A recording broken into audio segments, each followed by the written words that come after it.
Assalamualaikum warahmatullahi wabarakatuh. Perkenalkan, nama saya Faradila Fasya. Kali ini saya akan mereview buku yang berjudul Ketika Tuhan Tak Lagi Dibutuhkan, karya Ahmad Rifai Rifan. Buku ini sekitar 226 halaman. Secara garis besar, buku ini membicarakan fenomena manusia modern yang seringkali cukup dengan ilmu, teknologi, logika, maupun harta, sehingga tanpa sadar menyingkirkan Tuhan dari kehidupan sehari-hari. Tuhan hanya diingat ketika sedang susah saja, tetapi ketika senang seringkali dilupakan. Buku ini mengajak kita untuk berenung, apakah benar kita masih membutuhkan Tuhan atau justru menjadi Tuhan sekedar simbol. Buku ini terdiri dari kumpulan esai renungan Islam. Beberapa poin penting yang dibahas. Yang pertama, tentang fenomena manusia yang melupakan Tuhan. Dalam kehidupan modern, banyak orang yang sibuk mengejar dunia seolah-olah Tuhan itu tidak ada. Padahal tanpa Tuhan, manusia kehilangan arah dan tujuan hidup. Yang kedua, penulis mengangkat perdebatan tentang moralitas dan ketuhanan. Apakah manusia bermoral karena percaya kepada Tuhan, atau manusia percaya kepada Tuhan karena bermoral?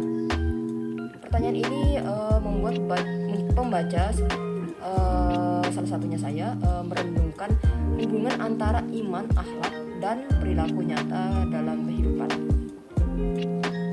Yang ketiga, buku ini menjelaskan dampak hidup tanpa menghadirkan Tuhan.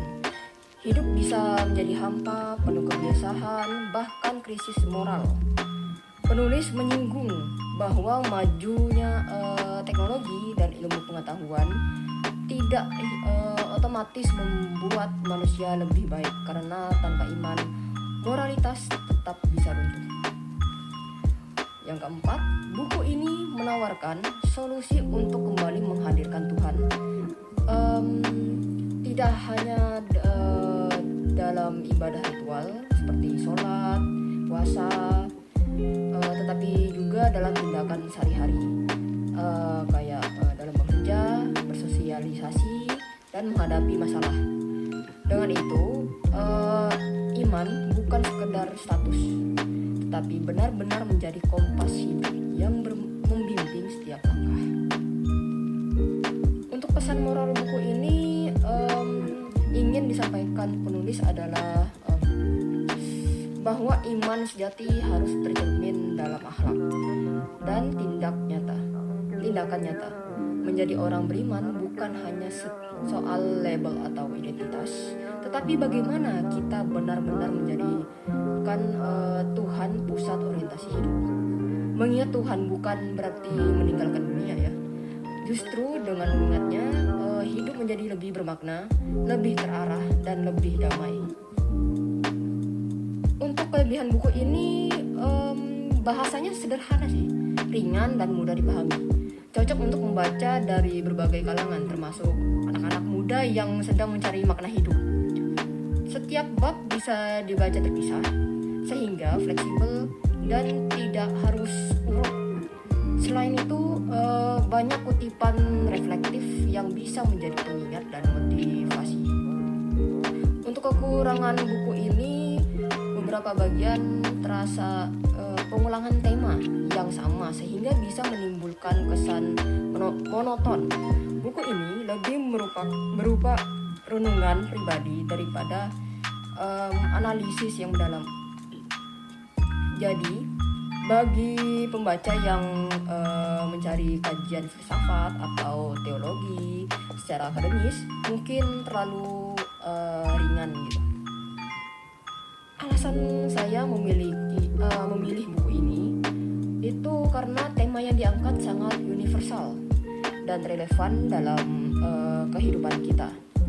Setiap orang, termasuk saya sendiri, pasti pernah berada pada titik di mana kesibukan dunia membuat kita lupa menyisakan ruang untuk Tuhan. Buku membantu menyisahkan ruang untuk Tuhan. Buku ini membantu kita berhenti sejenak, merenung dan menata ulang hubungan kita dengan Tuhan. Selain itu, gaya penulisannya penuh nasihat namun tidak menggurui atau menghakimi gitu. Oke, secara keseluruhan untuk buku Ketika Tuhan Tak Lagi Dibutuhkan, buku yang layak dibaca oleh siapa saja yang ingin memperdalam hubungan dengan Tuhan tanpa merasa digurui. Buku ini bisa menjadi teman refleksi yang menyadarkan kita betapa pentingnya menghadirkan Tuhan dalam setiap aspek kehidupan. Oke, segitu saja untuk review bukunya. Sekian, wassalamualaikum warahmatullahi wabarakatuh.